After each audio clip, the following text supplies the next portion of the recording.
Digno de honra entre todos seja o matrimônio, bem como um leito sem mácula, porque Deus julgará os impuros e adúlteros. Muito obrigado, Pai, porque o Senhor é um Deus de amor e graça, Jesus. Nós te louvamos por essa palavra lida.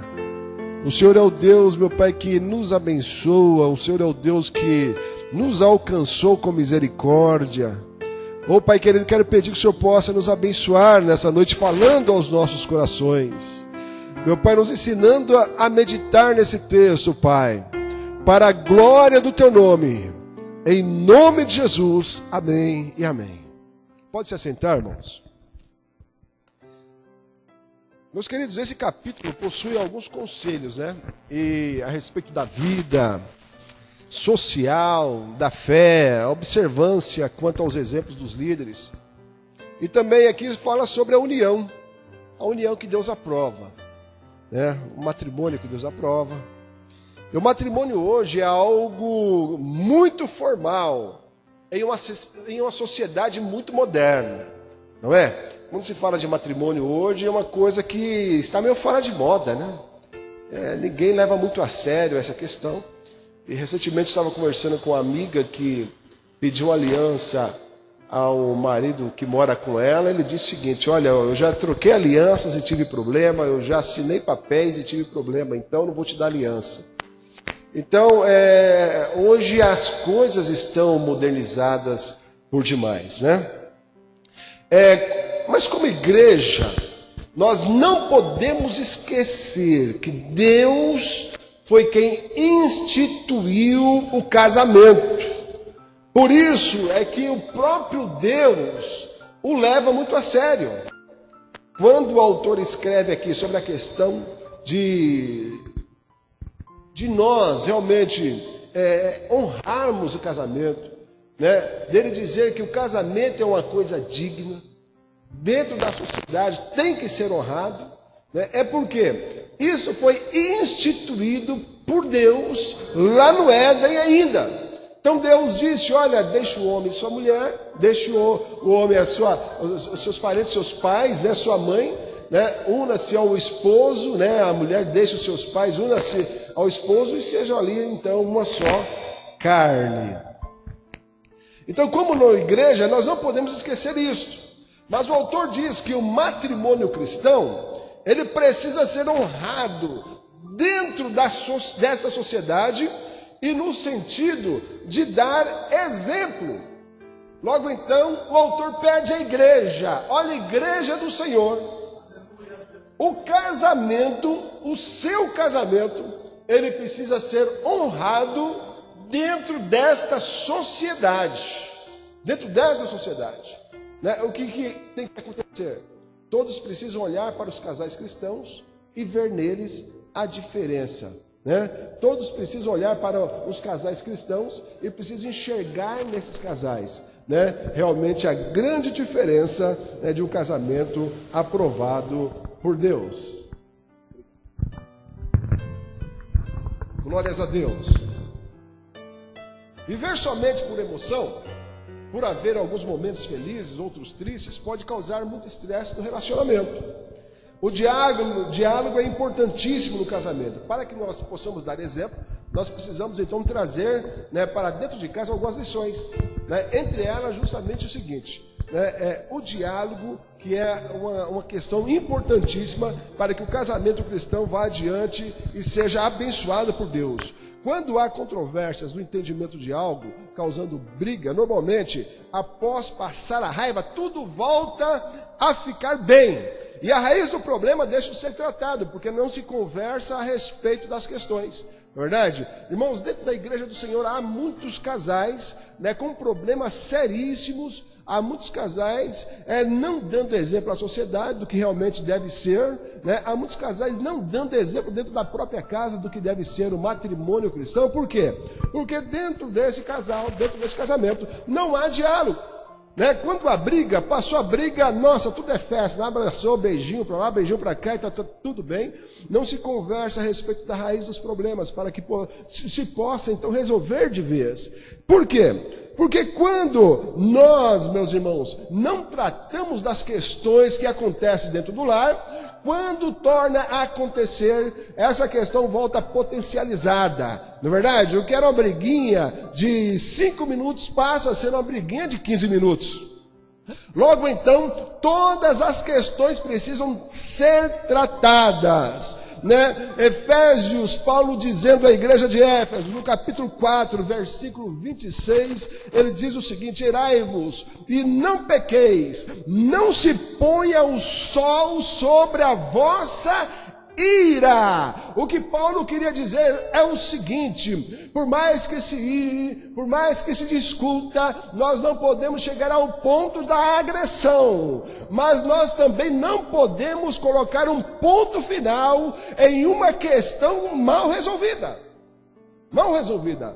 Paulo então diz o seguinte: antes que a noite acabe, você precisa resolver o seu problema. Antes que a noite termine, você precisa resolver a sua questão. Logo então, meus queridos, o casal, para se dar exemplo para a sociedade e para a sua própria casa, ele precisa ter como um dos principais pontos, né, a ser observado, o diálogo, a conversa franca e sincera, para que os seus problemas, eles sejam então resolvidos pela raiz.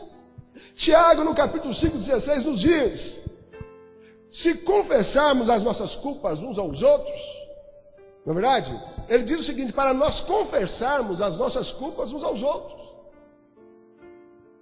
É assim que acontece. Eu sempre tive um problema em dormir sem falar com a esposa, né? Se acontece alguma coisa, eu percebi que me excedi, antes de acordar, antes de dormir, eu preciso ir aonde ela estiver e bater um papo com ela. E dizer: olha, meu amor, aconteceu isso, aconteceu aquilo, eu fiquei bastante triste, eu errei, eu me excedi, eu quero pedir perdão. E aí ela aproveita para dar o sermãozinho dela, mas depois tudo fica bem. Não é? Depois tudo fica bem. O importante é que ela ficou magoada, ela precisa dizer para mim que ficou magoada também. Para que ela seja libertada daquele sentimento. Para que ela seja libertada daquele sentimento, ela precisa também chegar e dizer: amor, eu fiquei muito chateada, eu fiquei muito magoada, não é verdade? Ou o marido dizer: eu fiquei chateado porque você não me compreendeu no momento que eu precisava que você me compreendesse. Então, o diálogo ele precisa ser o quê? Sincero, né? Quando o Tiago diz aqui, para nós confessarmos as nossas culpas, ele está dizendo o seguinte: nós precisamos ter liberdade.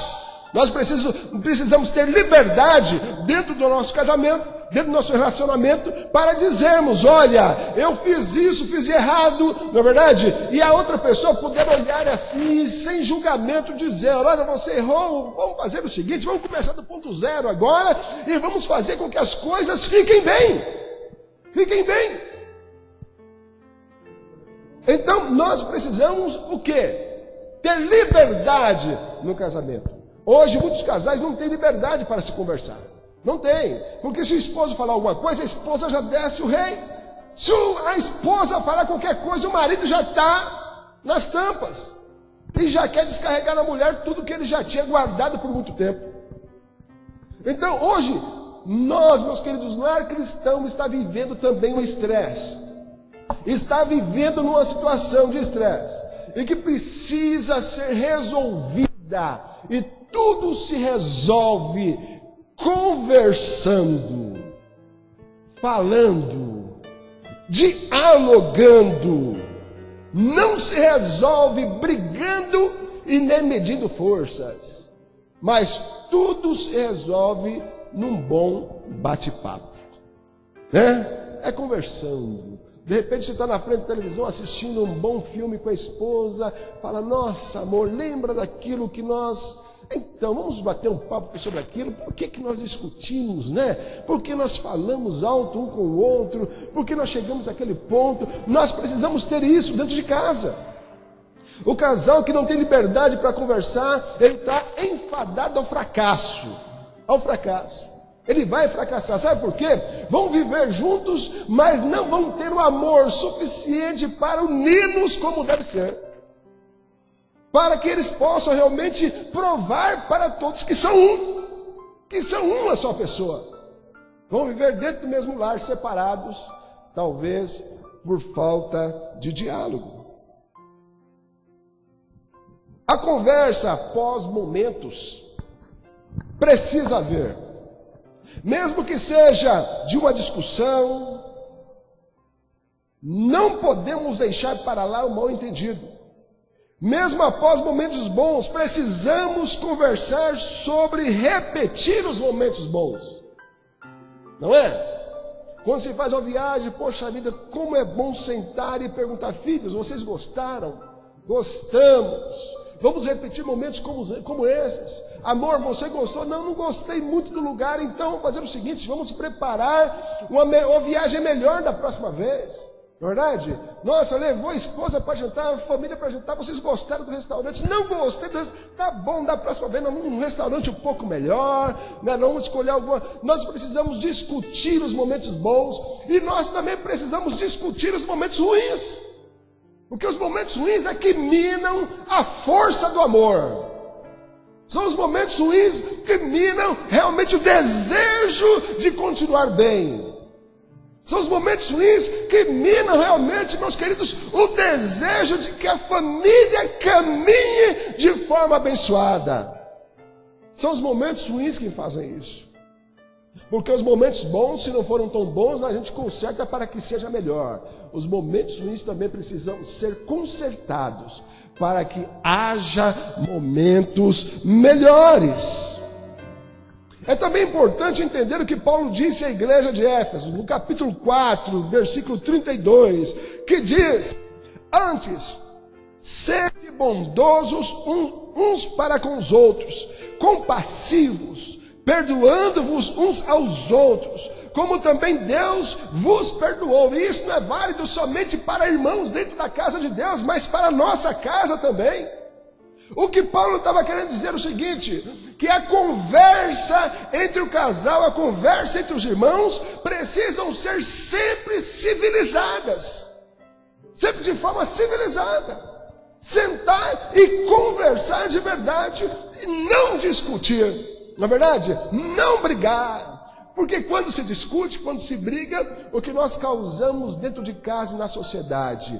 Nós causamos realmente uma grande dificuldade. Na verdade, nós causamos ali, meus queridos, uma má visão do que realmente é o casamento cristão. Nós causamos ali um mau exemplo dentro da sociedade, dentro do nosso lar, quando essas coisas acontecem. Mas quando nós conseguimos de forma civilizada conversar, na verdade, sermos bons uns para com os outros, temos paciência para ouvir, sermos compassivos. Compassivos é justamente ouvir a outra pessoa dizer, é processar o que ele disse, para realmente ver se foi a verdade ou se é a mentira. Mas se realmente ele estiver errado, de forma compassiva também, dizer para ele: olha, meu bem, você está errado e vou dizer por quê. E vai contar para ele porque você não concorda com a situação. Mas compassivos é poder ouvir o próximo, aquele que fala, e processar antes de falar, antes de responder. Meus queridos, a conversa cheia de emoção só é boa quando se há alegria, quando estamos festejando alguma coisa.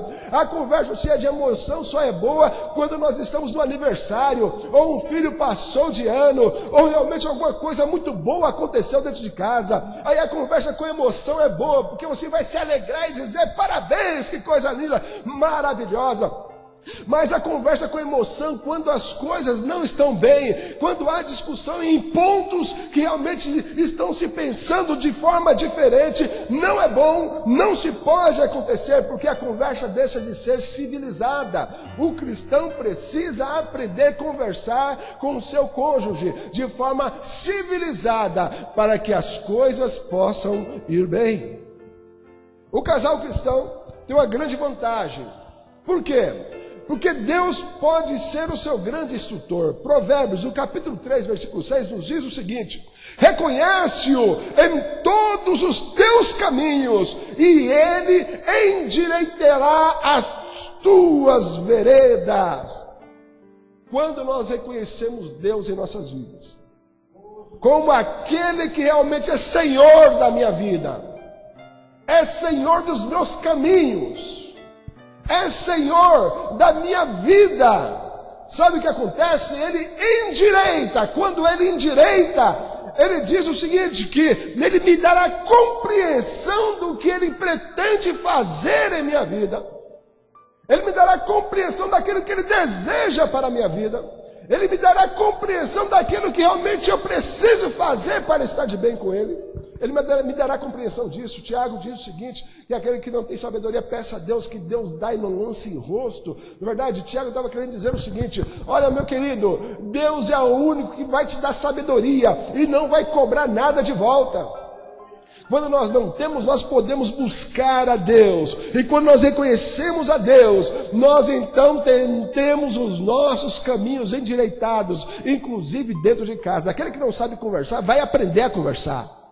Aquele que não sabe dialogar, é explosivo, ele vai aprender a segurar a sua onda. Ele vai aprender. Porque a palavra de Deus nos endireita. Aleluias. Quando nós damos valor a ela, ela nos endireita, não é? Existe um ditado por aí que pau que nasce torto, morre torto. Não, dentro do reino de Deus vem todo torto. A palavra nos conserta, né? A palavra nos coloca na presença de Deus, ela nos endireita diante de Deus, e então nos faz sábios, nos faz pessoas inteligentes. Aquele que não sabia dialogar, ele aprende, ele é orientado pela palavra. Logo então ele vai compreender na hora da discussão, olha, o que nós estamos fazendo está errado, não nos levará a lugar algum. Vamos sentar e vamos conversar de forma civilizada. Vamos bater um papo de forma civilizada. Porque é assim que Deus deseja, é assim que Deus quer. Filipenses capítulo 4, versículo 7 nos diz, e a palavra de Deus que excede todo entendimento, guardará os vossos corações e os vossos pensamentos em Cristo Jesus. Você entendeu? A palavra de Deus que excede todo entendimento é que guardará o meu coração, guardará o meu coração de pecar contra Deus, guardará o meu coração de pecar contra o meu lar, guardará o meu coração de pecar contra a palavra de Deus.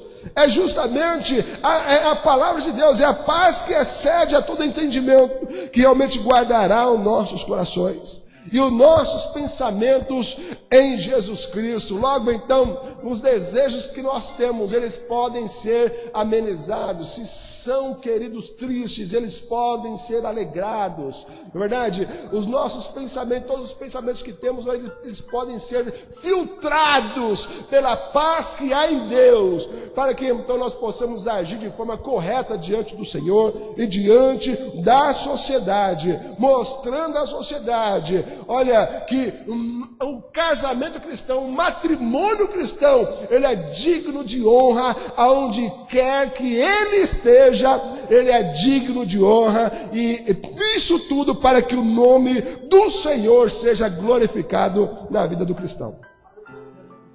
Quando há diálogo, e não somente sobre viagens, sobre roupas para os filhos e etc., mas também sobre a vida espiritual do lar, o lar vai bem.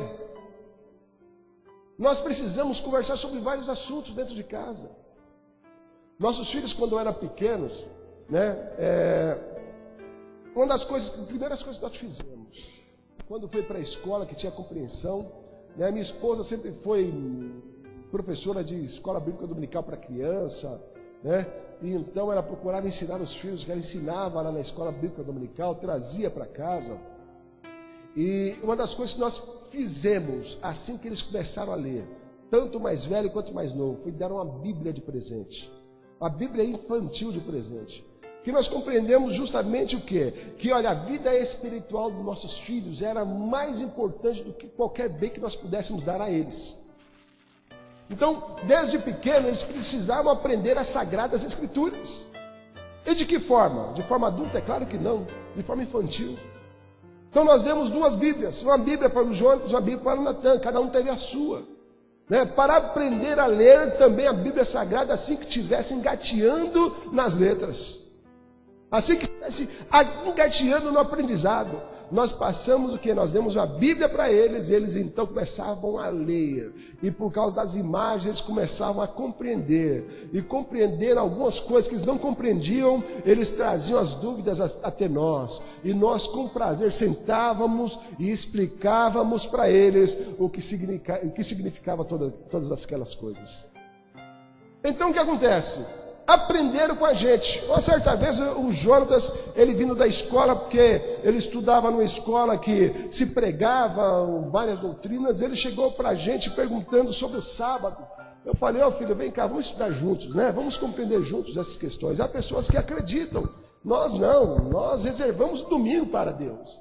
E aí fomos explicar para ele. Então, esse diálogo sempre houve para que nossos filhos pudessem permanecer com entendimento na palavra de Deus, crescer compreendendo a vontade de Deus.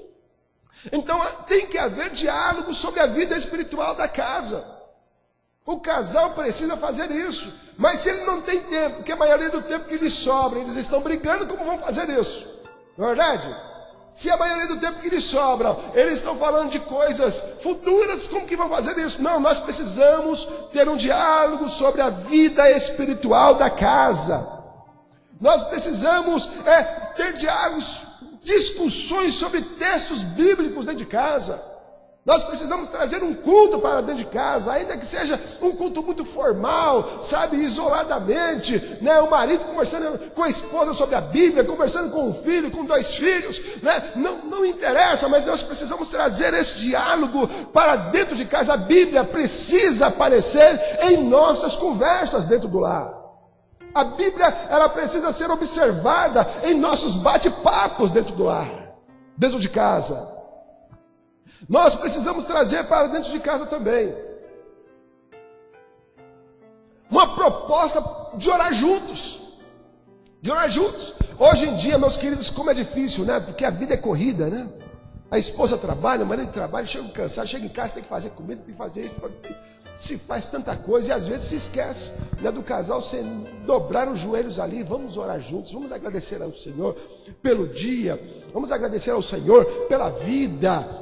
Vamos agradecer a Deus pelos filhos, vamos orar juntos, vamos fazer alguma coisa. Em casa eu sempre tive dificuldade de orar depois que os filhos cresceram, o Jorge foi para a faculdade, né? Mas olha, meus queridos, eu encontrei uma brecha na nossa agenda para orarmos todos os dias juntos, que era justamente o café da tarde. Quando eu estou chegando, o Jorge está saindo, nós aproveitamos então, olha, vamos tomar um café junto rapidinho aqui, vamos orar em família, vamos agradecer. Um dia eu oro, um dia a esposa ora, um dia o Jonatas ora, outro dia o Natan ora. Na verdade, o importante é que todo lar participe nesse rodízio, para que todos eles pudessem ser agradecidos a Deus, aprender a agradecer a Deus por tudo que Deus lhes dá, por tudo que Deus nos concede.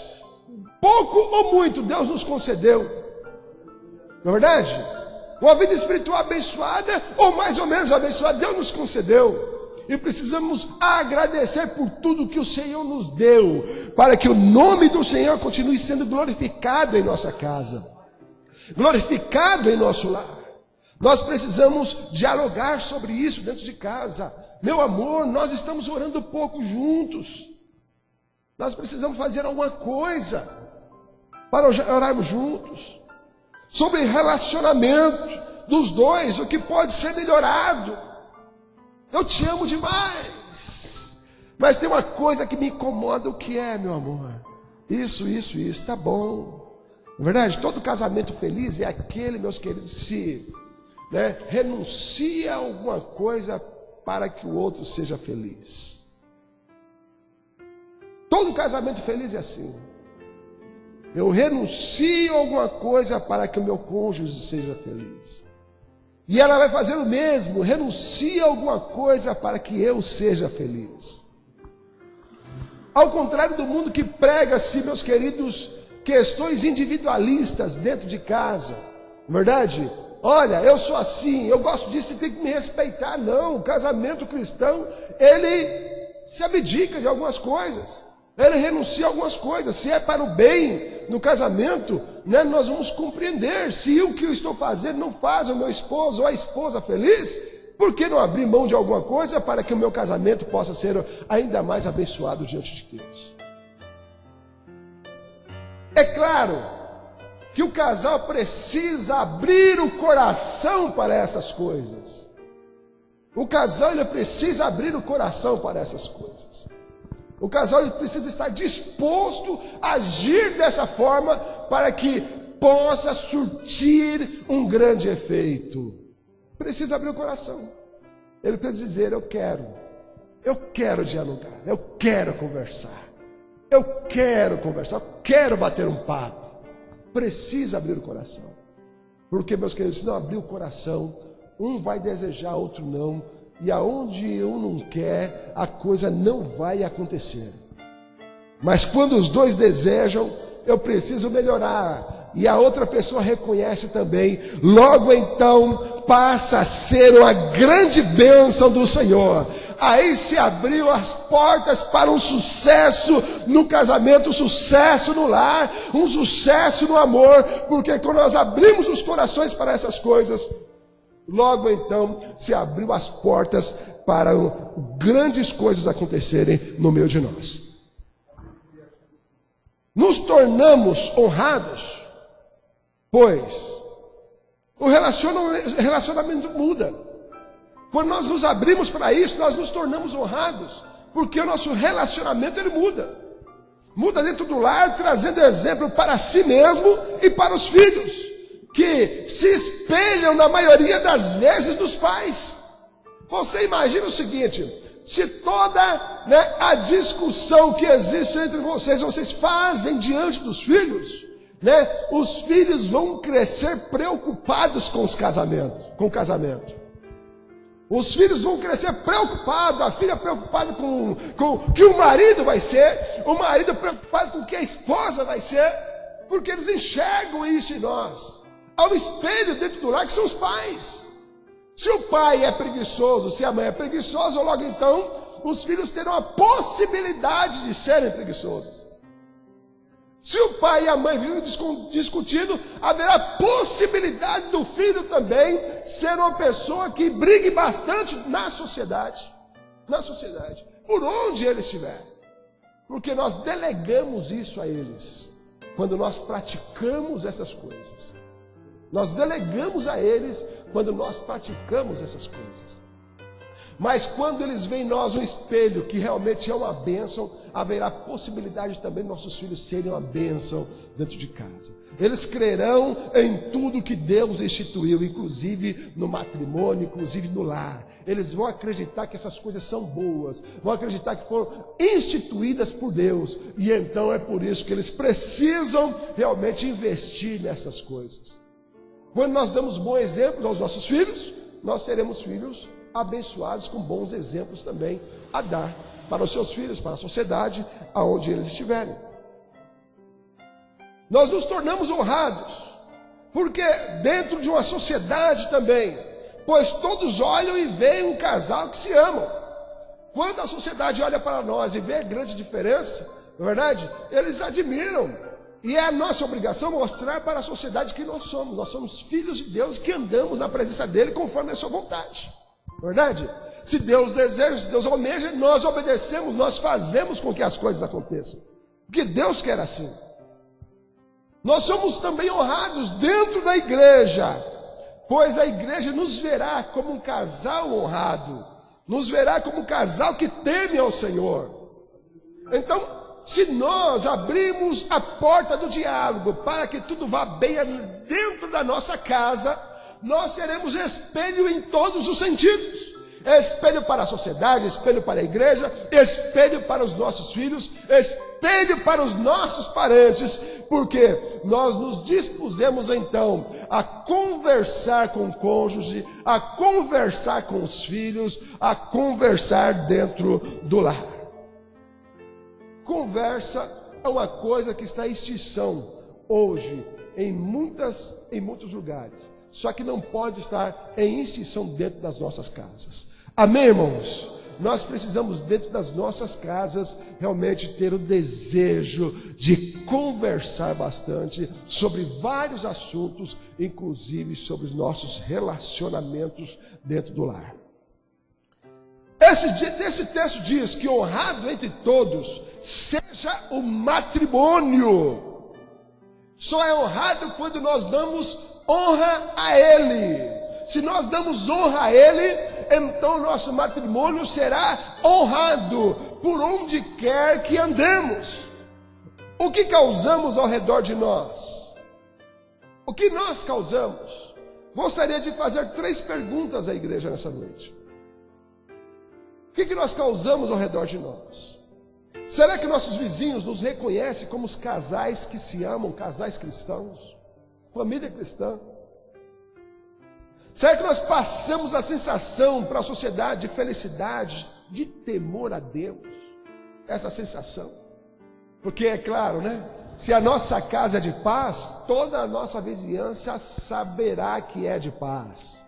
Se a nossa casa é de guerra, os nossos vizinhos também ficarão sabendo que a nossa casa é de guerra. Tudo ficará patente. Tudo depende de como nós mostramos para a sociedade quem nós realmente somos. Se nós somos de paz, nossos vizinhos, todos que nos conhecem, né, saberão que nós somos de paz. Mas se nós somos de guerra, todos reconhecerão que nós somos de guerra. E às vezes nós temos a sensação de que somos de paz e somos de guerra. Não é verdade? Porque nós não paramos para meditar a nós mesmos, para fazermos a autoanálise, e não somos realmente, meus queridos, cristãos suficientes para reconhecer que precisamos melhorar. Precisamos melhorar. Porque quando nós paramos para reconhecer que nós precisamos melhorar, logo então nós vamos melhorar.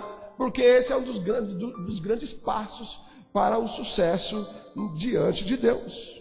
Terceiro, nossos filhos podem nos usar como modelos para o matrimônio deles, para o lar deles, para tudo que eles fazem na vida, para o sucesso deles. Será que nossos filhos podem olhar para os seus pais e dizer: eu vou me espelhar no meu pai, né? Para ser um grande sucesso, para ser abençoado por Deus? E aí nós podemos dizer em todos os sentidos, né? Sucesso espiritual, não é verdade? Poxa vida, meu pai é um camarada que lê a Bíblia, a minha mãe lê a Bíblia. Ou eu nunca vi meu pai ler a Bíblia. Eu nunca vi minha mãe ler a Bíblia. Será que ela lê a Bíblia? Será que ela teme ao Senhor? Nós não podemos causar essas dúvidas em nossos filhos. Houve uma época que eu, com bastante correria, estava estudando e trabalhando. Chegava em casa à tarde da noite e eu falei: meu pai do céu, eu preciso arrumar um tempo para ler a Bíblia e orar. Eu não posso continuar dessa forma, nessa correria. Aí Deus, na madrugada, falou para mim o seguinte: acorda mais cedo. A partir de hoje você vai acordar meia hora mais cedo. Eu quero meia hora do seu sono, para você ter um momento comigo. Logo então eu passei a acordar pela manhã, meia hora mais cedo, para ler a Bíblia e orar. Daqui a pouco virou 40 minutos. Por quê? A necessidade de ler a Bíblia era tanto que eu falei: não, só meia hora, eu preciso de um pouquinho mais, 40 minutos. Não é verdade? E os meus filhos, quando saíam de manhã para a escola, eles passavam na cozinha e viam o pai lendo a Bíblia. Porque é uma necessidade que nós provarmos para os nossos filhos que nós somos cristãos. Que nós não somos cristãos somente de falar, mas que nós nos preocupamos, sim, com a nossa vida espiritual e a vida espiritual do lar. Ora eles desciam, eu estava orando. Ora eles desciam, eu estava lendo a palavra de Deus. Então nós precisamos trazer isso para a nossa casa. E a segunda parte do texto nos diz o seguinte: diz que a fidelidade é um termo inegociável do matrimônio. Inegociável do matrimônio. Que diz o seguinte: bem como leito sem mácula. 1 Tessalonicenses capítulo 5, versículo 22 nos diz o seguinte: abstende-vos de toda a aparência do mal. Abstende-vos de toda a aparência do mal. Paulo está querendo dizer o seguinte: fuja de toda a aparência do mal. Tudo que for aparência do mal, deixa para lá e saia correndo.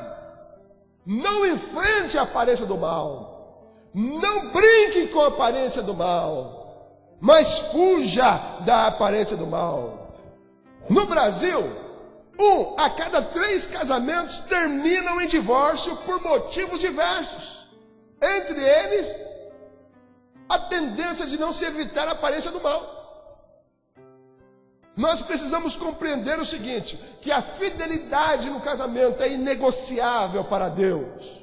Logo então, para que não haja divórcios na igreja, para que não haja separações na igreja, para que não haja realmente, meus queridos, um lar em contenda por essas causas, não é verdade? Nós precisamos fazer o quê? Nos abster de toda aparência que o inimigo, que o diabo nos coloca à frente.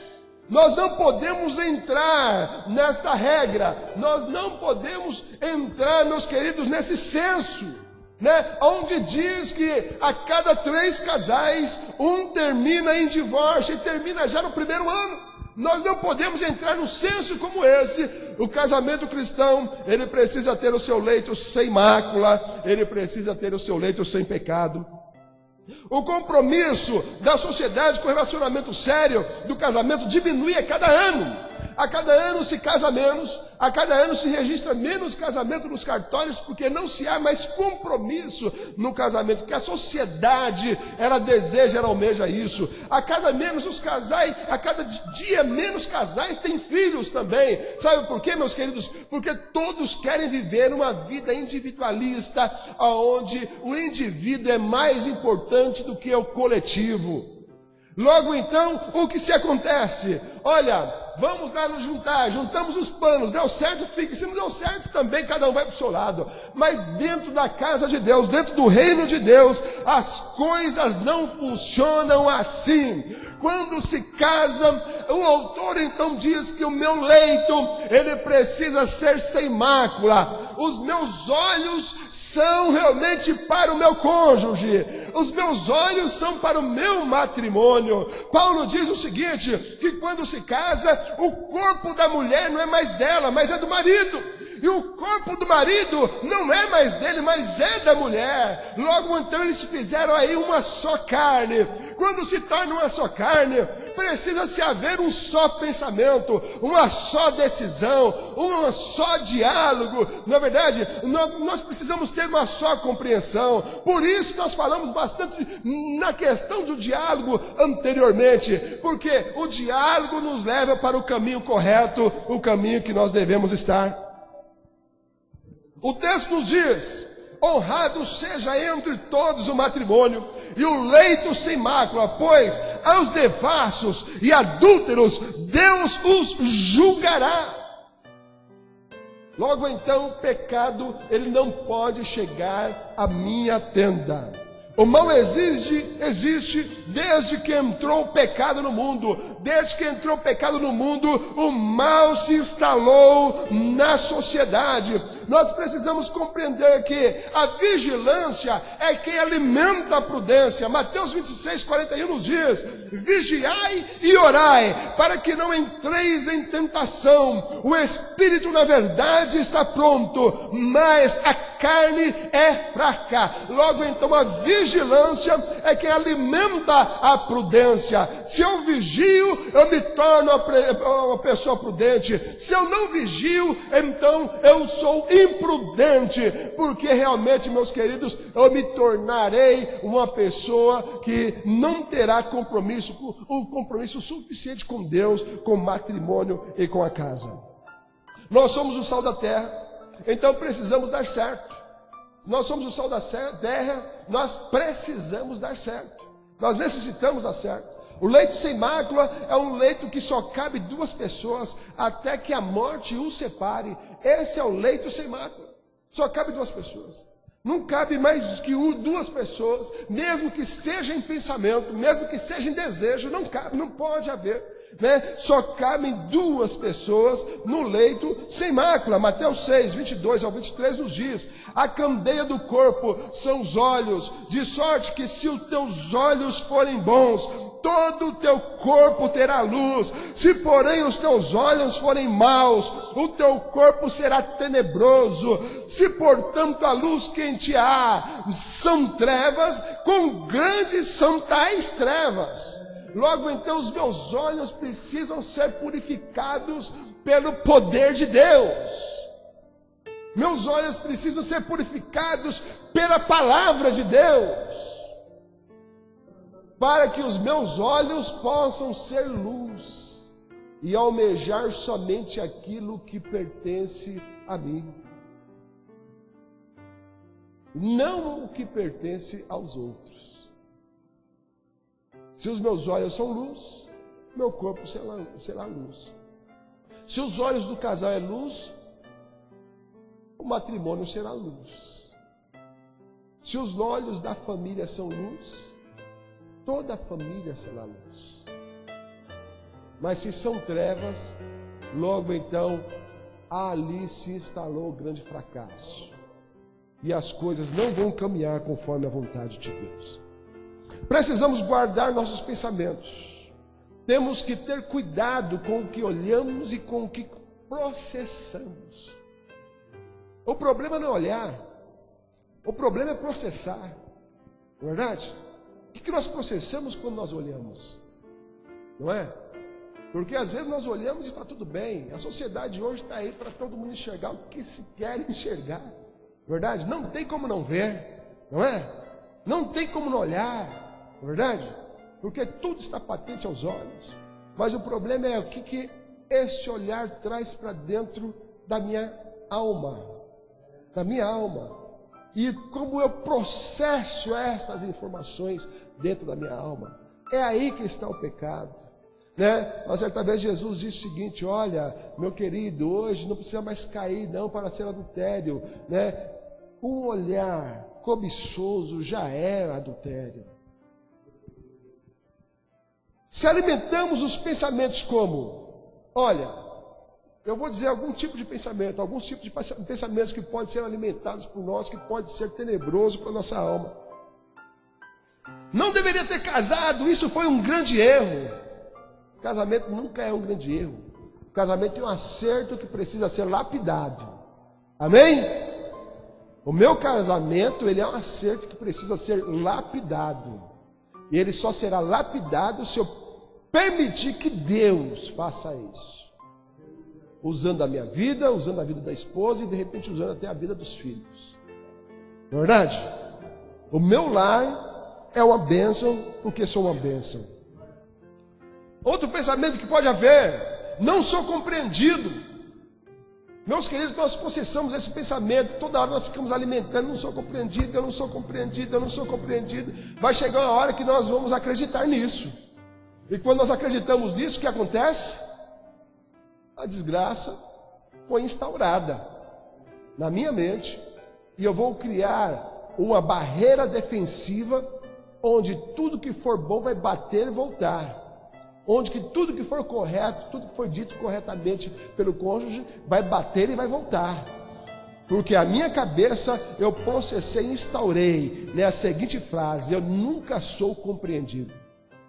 Não, nós temos que parar com isso. Nós somos adultos e precisamos pensar como tais. Outro pensamento ruim para a alma: não aguento mais esta situação. Não aguento mais. Se em todo momento ruim você começar: não aguento mais, eu não aguento mais, eu não aguento mais, você realmente não vai aguentar mais. Vai chegar um momento que você vai explodir e a coisa vai ficar feia para você. Verdade? A coisa vai ficar feia para casa, não é? Vai chegar uma hora de tanto você falar, de tanto você verbalizar, ou de tanto você pensar, né, as coisas vão acontecer dessa forma mesmo. Você não vai aguentar mesmo, vai explodir. As coisas vão acontecer dessa forma, né? Mas se eu começar a mudar, né, os meus pensamentos, dizer: olha, meu casamento é um grande acerto, meu casamento é uma bênção de Deus, glória a Deus, meu casamento é uma bênção de Deus. Eu começo a processar: meu casamento é uma bênção, meu casamento é uma bênção, foi instituído por Deus, olha, Deus abençoou a minha casa. Se eu começar a processar isso, você vê, nós precisamos às vezes mudar a cabeça, nós precisamos mudar a forma de pensar, para que as coisas mudem dentro da minha casa. Eu preciso mudar a forma de pensar. Se eu chegar e dizer o seguinte: não, olha, de repente eu não fui compreendido hoje porque eu fiz uma coisa que não se fez compreender. Eu preciso saber, eu vou correr atrás. Olha, o que aconteceu? Eu falei isso causou estresse. Não é? O que vai acontecer? O que vai acontecer? A pessoa vai te dizer, se você estiver errado, você vai processar o erro e dizer: olha, a partir da próxima vez eu não cometo mais esse erro. Então o que a gente tem que mudar é a forma de pensar, é a forma de se perguntar. Às vezes nós precisamos mudar a forma de agir, para que então o meu casamento, a minha casa, seja honrada diante de Deus, diante da sociedade e diante da casa do Senhor. Às vezes eu preciso mudar. Ao invés de dizer, não aguento mais essa mulher, não aguento mais esse homem, né? Se eu dobrar os joelhos e dizer, Senhor, eu estou com o coração apertado e com vários pensamentos, Jesus. Me orienta, me dê sabedoria, Senhor, me dê graça, meu Pai, para verificar onde é que está o erro. Está em mim, Senhor, está nela, onde está o erro? Eu preciso saber. Eu preciso saber. E aí você precisa também se esforçar para pensar corretamente, porque não adianta também orar, né? E dizer, não, estou com a razão. Ora, mas eu estou com a razão. Não. Você precisa deixar Deus falar e estar disposto a ouvir o que Deus tem para falar.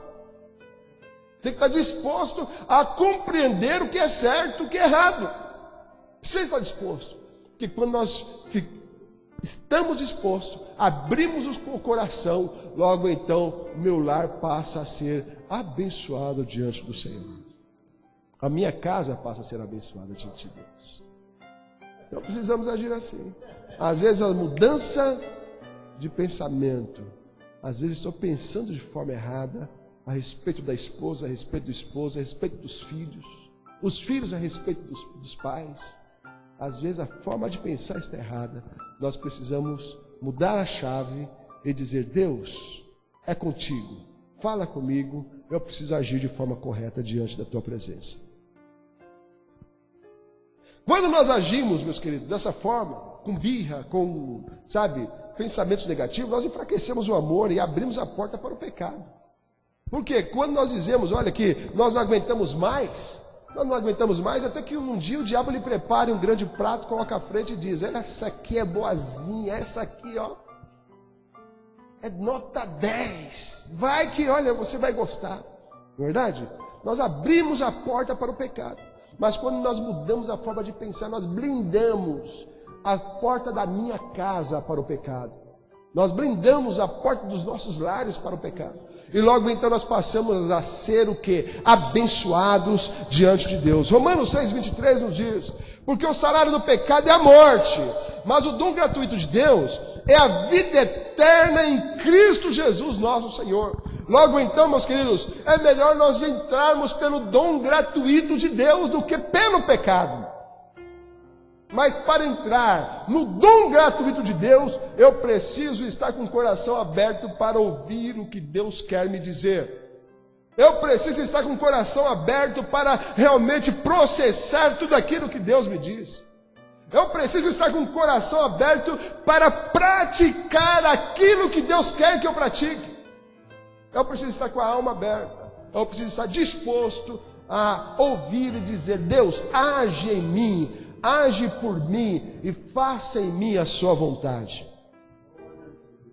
Vamos cuidar do nosso matrimônio, vamos cuidar, porque nele está o sucesso para a nossa casa. Amém?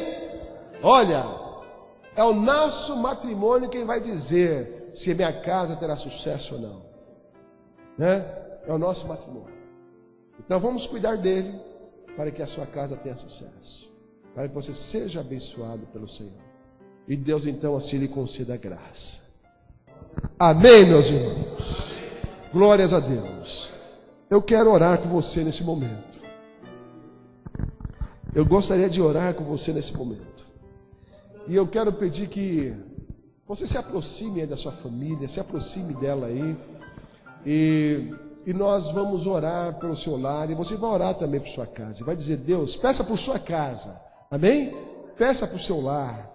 Peça por alguém da sua casa que está fora por algum motivo, que está distanciado, né, e que você tem um desejo que ele se achegue ao Senhor, né? Olha, peça por seu lar agora nesse momento.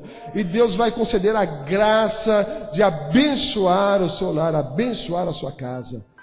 Vamos orar ao Senhor. Você chegue aí perto da sua família, você chegue aí perto do seu lar e diga, Senhor, abençoe a minha casa, meu Deus, abençoe o meu lar, Jesus.